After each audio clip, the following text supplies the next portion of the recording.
Apa bahayanya reklamasi dan apa yang sudah dilakukan reklamasi ini sehingga menurut Anda membahayakan bagi lingkungan? Reklamasi ini 30-50 tahun ke depan akan menenggelamkan DKI Jakarta. Dari mana teori itu? Karena kita lihat bentang alam dirubah. Dengan merubah bentang alam, pasti bencana ekologi akan terjadi. Kita lihat seperti ini ya. Ini sekarang daratan. Kemudian ini lautan. Posisinya seperti ini. 10, 15, atau 20 tahun ke depan, ini dia akan naik menjadi kota baru. Maka kota yang lama ini akan hilang, tenggelam. Alasannya, oh ini nggak biasa, nanti kan kotanya jadi indah. Seperti Singapura misalnya, seperti atau negara-negara lain yang sudah reklamasi. Seperti Qatar misalnya. Nah, kita tahu ada Palm Island di situ, nggak ada masalah tuh, nggak tenggelam juga. Iya, karena beda struktur ekologinya beda. Kalau di kita ini, kita lihat jangankan dibangun pulau buatan yang tinggi, orang sekarang kita sudah banjir. Nah, kemudian ini kalau misalnya di hulu sudah dibangun, maka luasan banjir akan lebih besar. Kenapa? Yang dari 13 sungai masuk ke laut ini akan terhambat. Belum lagi air laut yang naik. Karena pulaunya lebih tinggi, maka dia akan naik ke daratan yang sudah ada sekarang ini. Oke, kemudian? Material saat ini kan mereka mengambil dari Banten, ya kan? Kemudian masyarakat di Jawa Barat sudah mulai menolak, tidak mau lautnya diambil. Kemudian kita lihat lagi di Bangka Belitung, dari Bangka Belitung pun sekarang menolak, tidak mau pasirnya diambil. Nah, alternatif yang paling mudah, mereka akan mengambil pasir dari Teluk Jakarta.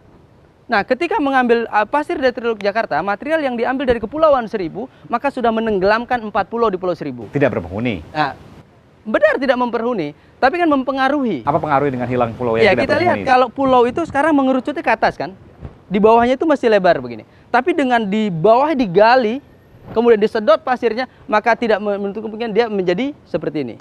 Tapi kan tidak berpenghuni, artinya tidak berpengaruh apa-apa terhadap pulau itu. Ya, dengan pulau itu kehidupan sosial di pulau itu. Tidak berpengaruh dengan itu, tapi dengan biota lautnya apa yang terjadi? Di Teluk Jakarta. Ya, airnya keruh. Airnya keruh, kemudian terumbu karang hilang, biota lautnya tidak ada lagi, plankton tidak hidup, ikan hilang. Ya, artinya ini sangat merugikan. Pengurus dari Walhi DKI Jakarta, terima kasih telah memberikan informasi di program ini. Kalau nggak ada perda, saya nggak kuat minta 15%. Karena dulu, saya kasih tahu kalian nih, kalian berat semua perjanjian DKI. Ini tanya Pak Wali Kota. Semua pengembang kalau bangun apartemen, wajib bangun 20% luas untuk rusun. Mereka kasih nggak ke kita? Nyicil-nyicil. Persis di depan saya ada Kepala Badan Perencanaan dan Pembangunan Daerah Provinsi DKI Jakarta, Ibu Tuti Kusmawati. Terima kasih Ibu telah memberikan waktu di program Aiman. Terima kasih. Ibu sempat diperiksa KPK.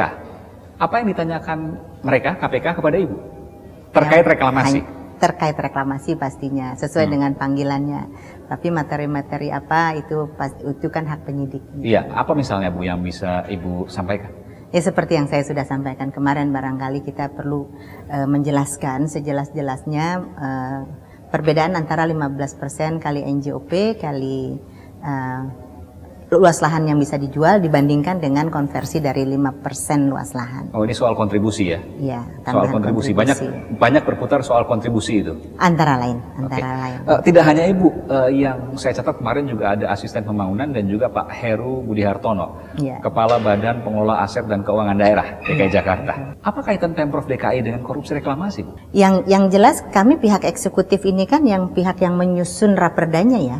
Kita yang menyusun raperda, rencana tata ruang kawasan strategis Pantura ini, kemudian kita ajukan ke DPRD untuk dibahas di Balegda. Ada pelanggaran izin atau aturan yang dikeluarkan Pemprov DKI, Bu Tuti?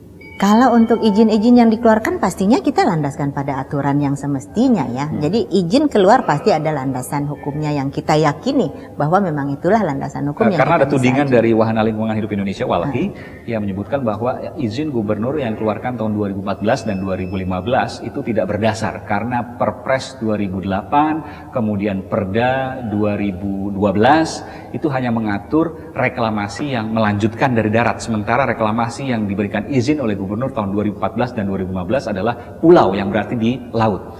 Ya, jadi gini, ada Kepres 52 kan, Kepres 52 tahun 95. Ya. Itu dianulir oleh Perpres 54 tahun 2008 itu hanya tata ruangnya saja. Oh, tidak semua? Tidak semua. Jadi bagian kewenangan reklamasi berada pada Gubernur Provinsi DKI Jakarta, ini lex spesialis di situ, ini masih melekat. Tapi kemudian izin ini digugat oleh Walhi di PT UN dan sekarang masih berlangsung. Ya. Artinya belum ada status kebenaran mana yang benar antara Walhi atau Ibu atau Pemprov DKI maksudnya. Jadi masih menunggu hasil putusan dari PT Ya UN. silakan saja. Kita juga artinya yang jelas Pemprov DKI Jakarta ini kan tidak ingin melanggar aturan, tapi sepanjang yang kami pahami, sepanjang yang kita telaah aturan-aturan itu, Ya. ya memang kita masih meyakini yang lex spesialis Oke. Kepres 52 itu. Maksudnya tahun 2015 baru kemudian dihentikannya bulan Maret setelah ada rame-rame ini, bulan April setelah ada rame-rame ini. Oh itu tidak berarti setelah ada rame-rame ya. Oh, jadi kemarin itu berhenti kan bukan karena rame-rame ini? memang tahapannya ya baru sampai ke sana ya. Jadi ada penyegelan, kemudian Oke. ada dan seterusnya. Bisa pas banget ya Bu ya?